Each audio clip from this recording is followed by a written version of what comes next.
तर ती पूर्ण होते. सारख्या गोष्टी एकमेकांकडे आकर्षित होतात. या आकर्षणाच्या सिद्धांतानुसार तुमच्या एखाद्या प्रश्नाबाबत संभाव्य उत्तर कोणती आहेत हे आधी तुम्ही विचार करून ती आधीच तुम्हाला मिळाली आहेत असं समजून कृतज्ञता व्यक्त करा.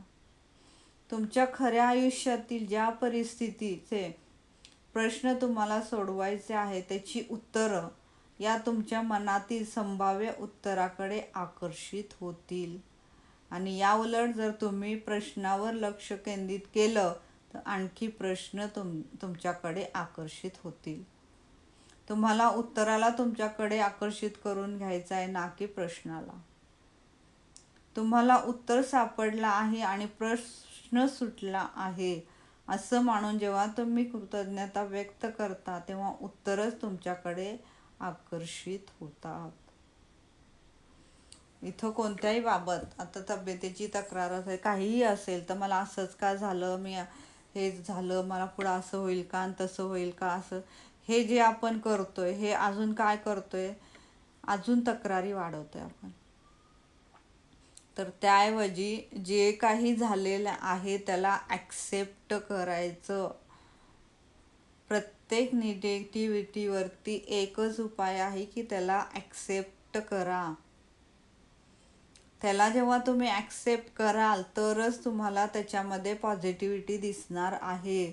जर तुम्ही त्याला ॲक्सेप्ट केलं नाही, मग ती माझ्याच आयुष्यात का घडली, माझ्याच बरोबर तिने असं केलं, मलाच असं झालं आणि माझंच असं आहे आणि माझ्याच बरोबर असं होतं, हे जर तुम्ही म्हणत राहाल तर ते परिस्थिती बदलणार नाही. तर परिस्थिती बदलायची असेल तर तुम्हाला ती गोष्ट ॲक्सेप्ट करावी लागेल. जेव्हा तुम्ही ॲक्सेप्ट कराल ते प्रश्नाचा, ठीक आहे तो प्रश्न तसा आहे, ठीक आहे, मला उत्तराकडे लक्ष द्यायचं, ठीक आहे, आता चला उत्तर बघूया, हे हे हे हे पर्याय आहेत, तर त्यातलं काय करू शकते मी, चला ते करूया. म्हणजे जेव्हा तुम्ही उत्तराकडे जास्त लक्ष द्याल तर त्या प्रश्नाचं उत्तर तुम्हाला मिळत जाईल. ही जादूची कृती किती शक्तिशाली आहे याचं प्रात्यक्षिक दाखवण्यासाठी मी तुम्हाला एक गोष्ट सांगणार आहे, आणि ती माझ्या मुलीची गोष्ट आहे. तिचं पाकीट हरवलं होतं आणि तिने परत तिच्याकडे आकर्षित होऊन तिला ते मिळालं, आणि यासाठी तिनं या जादूच्या कृतीचा वापर केला. म्हणजे ह्या जादूच्या कृतीचा वापर तुम्ही हरवलेल्या गोष्टीसाठी करू शकता. तुम्हाला जी गोष्ट पाहिजे आहे, व्हावी आहे, एका 4 दिवसात 8 दिवसात, त्या गोष्टीसाठी तुम्ही करू शकता. म्हणजे ज्या गोष्टी तुम्हाला लवकर घडाव्यात तुमच्या आयुष्यामध्ये असं वाटत आहे त्या गोष्टींसाठी ही कृती वापरायची आहे. म्हणजे तुम्हाला चांगला डॉक्टर पाहिजे असेल, आत्ता काहीतरी दुखतंय, तुम्हाला जायचं आहे, त्याच्याकडे जायला वेळच मिळत नाही आहे, असं काही असेल तर क्लिअर लिहायचं, मी डॉक्टरला भेटून आलेली आहे आणि माझी तब्येत छान आहे. क्लिअर लिहायचं, मला योग्य डॉक्टर मिळालेला आहे, त्याबद्दल थँक्यू, आभारी आहे. या पद्धतीने तुम्हाला ही कृती करायची आहे. माझी मुलगी एकदा रात्री बाहेर गेली होती आणि दुसऱ्या दिवशी सकाळी तिच्या हे लक्षात आलं की तिच्याजवळ तिचं पाकीट नाही. कोठे हरवलं, कुठे पडलं, कुणी चोरलं.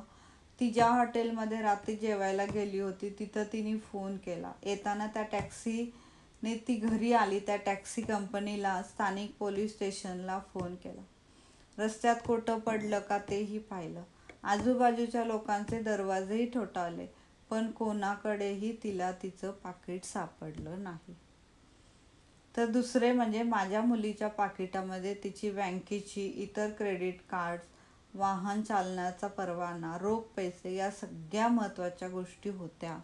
पण तिला सगळ्यात काळजी वाटण्याचं कारण म्हणजे ती नुकतीच परदेशात जाऊन आल्यामुळे तिच्या पाकिटात तिच्याशी संपर्क साधण्यासाठीची कोणतीही माहिती उपलब्ध नव्हती. तिचं नाव टेलिफोनच्या सार्वजनिक यादीत नव्हतं आणि तिचं आडनावही सर्वसामान्यांसारखं होतं. त्यामुळे पाकीट मिळण्याची काही आशा दिसत नव्हती. एवढ्या सगळ्या अडचणीमधून पाकीट मिळणं अशक्य दिसत असून सुद्धा माझी मुलगी एका जागी शांतपणे बसली. तिने डोळे मिटून घेतले आणि पाकिटाचं चित्र मनामध्ये आणलं. ते पाकिट तिला हातात आहे आणि ते उघडून बघितलं तिने आणि सगळ्या गोष्टी आहेत की नाही हे तपासलं. आणि ते पाकिट तिला परत मिळाल्याबद्दल आणि त्यातील सगळ्या गोष्टी जशाच्या तशा आहेत त्याबद्दल तिने प्रचंड कृतज्ञता व्यक्त केली. म्हणजे हे आधीच केलं तिने की ते मिळालं आहे आणि सगळ्या गोष्टी जशाच्या तशा मिळालेल्या. दिवसभर जेव्हा कधी माझ्या मुलीला पाकिटाची आठवण यायची तेव्हा तेव्हा ती तिच्या हातात आहे अशी कल्पना करायची आणि पाकिट तिला परत मिळाल्याबद्दल खूप आनंदाने कृतज्ञता व्यक्त करायची. त्या रात्री खूप उशिरा 100 मैल दूर राहत असलेल्या एका शेतकऱ्याचा तिला फोन आला. तिचं पाकिट त्याला सापडलं होतं. या सगळ्या गोष्टीतला आश्चर्यकारक भाग असा होता की त्या शेतकऱ्याला ते पाकिट सकाळी सकाळी माझ्या मुलीच्या घराच्या रस्त्यावर सापडलं. त्याने लगेच त्या पाकिटामध्ये तिच्याशी संपर्क साधण्याचा काही क्रमांक आहे का याचा शोध घेतला, पण त्याला ते पाकिटाचा मालक कोण आहे याचा काही फोन मिळाला नाही आणि काही उपयोगी झाला नाही. शेवटी त्यांनी प्रयत्न सोडले आणि ते पाकिट घेऊन तो शेतावर निघून गेला. पण तो जेव्हा त्याच्या शेतामध्ये हिंडत होता तेव्हा ते पाकिट त्याला सारखं टोचत होतं आणि त्याला काही सुचत नव्हतं. शेवटी त्यांनी परत एकदा सगळं पाकिट शोधलं तेव्हा त्याला एक पुरुषाचं नाव असलेला कागदाचा तुकडा सापडला. त्यानं माझ्या मुलीचं आडनाव त्या नावाला जोडलं आणि टेलिफोन डिरेक्टरी चौकशी केली. त्या यादीत या नावाचा आणि आडनावाचा केवळ एकच क्रमांक होता आणि शेतकऱ्याने तो क्रमांकाचा फोन केला. तो माझ्या मुलीच्या वडिलांचा घरचा क्रमांक होता. आजताईक आम्हाला त्या शेतकऱ्याला हा फोनचा नंबर कसा मिळाला हे कळलं नाही, कारण त्या यादीत या क्रमांकाचा समावेशच नव्हता. यानंतर तर डिरेक्टरी मदत केंद्राकडे आम्ही बराच वेळा फोन केला तेव्हा त्यांचं एकच उत्तर होतं, माफ करा, हे नाव यादीत नाही. तरीही त्याला तो संपर्क झाला आणि ते पाकिट त्याला परत मिळालं. अनेक आश्चर्यकारक आणि अशक्य वाटणाऱ्या घटना घडून 100 मैलावरून सुरक्षितपणे जसेच्या तसं पाकिट माझ्या मुलीला परत मिळालं होतं. तिनं फक्त तिचं पाकिट परत मिळालं आहे असं समजून आधीच कृतज्ञता व्यक्त करण्याचं काम मनापासून केलं होतं आणि कृतज्ञतेनेही तिची जादू करून दाखवली होती. प्रत्येक व्यक्ती, परिस्थिती आणि घटनेला तिने हलवलं होतं आणि मुलीकडे तिचं पाकिट परत आलं होतं. तुम्हालाही अशा प्रकारे कृतज्ञते जादुई शक्तीचा वापर करण्यासाठी ती उपलब्ध आहे. ती सदैव तुमच्या मदतीसाठी तयार असते.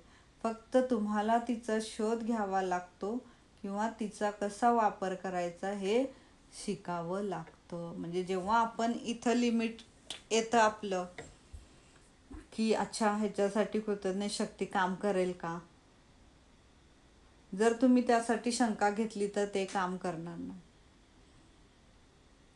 जेव्हा मे महिन्यामध्ये जयश्री मॅडमनी त्यांचा मोबाईल गेल्यानंतर मला लगेच कॉल केला आणि मॅडम मला कृतज्ञ शक्ती द्या म्हणल्या. तर ठीक आहे, मी पटकन दिली. मी त्याच्यावर काहीही शंका घेतली नाही आणि ते दिल्यानंतर अर्ध्या तासात त्यांना त्यांचा मोबाईल सापडला. आता मोबाईल ही गोष्ट अशी आहे की हरवल्यानंतर सापडणं शक्य आहे का? शक्य नाही आहे. तरीही ती सापडली. का सापडली? कारण त्यांचा विश्वास होता कृतज्ञतेच्या शक्तीवरती, म्हणून ते काम झालं. माझ्याही बाबतीत ते किती दिवस मी माझ्या कामाला मावशींसाठी हुडकत होते की मला कुणीतरी कामाली पाहिजे, तरी कोणी सापडत नव्हते. शेवटी मला हा विचार आला, ठीक आहे चला आपण कृतज्ञ शक्ती देऊया. म्हणजे त्या गोष्टीसाठीही मी हा विचार करत होते की त्या गोष्टीला काय द्यायची. पण हा जेव्हा विचार येतो तर तो चुकीचा आहे. तुम्ही प्रत्येक गोष्टीसाठी कृतज्ञतेची शक्ती देऊ शकता आणि जेव्हा कृतज्ञ शक्ती मी दिली त्याच्यानंतर माझ्या लक्षात आलं की सुप्रिया मॅम आमच्या गल्लीतच राहतात, त्यांना कॉल केला, कारण त्या मावशी त्यांच्याकडे आधी काम करत होत्या. त्यांनी मला त्यांचा नंबर दिला आणि त्यांनीच कॉल करून त्यांना आधी विचारलं की तुम्हाला वेळ आहे का, तुम्ही काम करता का. आणि त्या लगेच दुसऱ्या दिवशी आल्या पण, आणि त्या आज माझ्याकडं काम करत आहे. त्यामुळे मला इतकं इझी होतं आहे, कारण सध्या माझं RPTSचे क्लास, परत मी जो आत्ता नवीन क्लास जॉईन केला RPTSचा तो क्लास, परत आपला क्लास आणि बाकीचं घरातलं, हे सगळं सध्या सांभाळत ठीक आहे, कधी कधी थकायला होतं, पण मी जे करते, आपण जे करतोय त्याच्यात मला खूप आनंद आहे. म्हणून मला या गोष्टीचं कधीही की जास्त लोड होते किंवा जास्त येतं याबद्दल माझ्या मनात निगेटिव्हिटी येत नाही. ठीक आहे, थकायला होतं तेवढीच गोष्ट होती, पण निगेटिव्हिटी येत नाही. पटकन मी त्याबद्दल थँक्यू म्हणते. तर इथं आपल्याला तेच करायचं आहे की आपण जे काम करतोय त्या प्रत्येक कामाबद्दल तुम्हाला मनापासून कृतज्ञता येणं इम्पॉर्टंट आहे. आणि तुम्ही इथं शंका घ्यायची नाही की या गोष्टीवरती कृतज्ञ शक्ती काम करेल का, त्या गोष्टीवरती करेल का, आपण मॅडमना सांगूया का नको, जाऊ दे, माहीत नाही या गोष्टीवरती काम करेल का. असं जर तुम्ही म्हणत असाल तर मग ती काम करणार नाही. तुमचा जर विश्वास असेल की ती काम करते तर ती काम करणारच. तर इथं हा लेसन संपलेला आहे.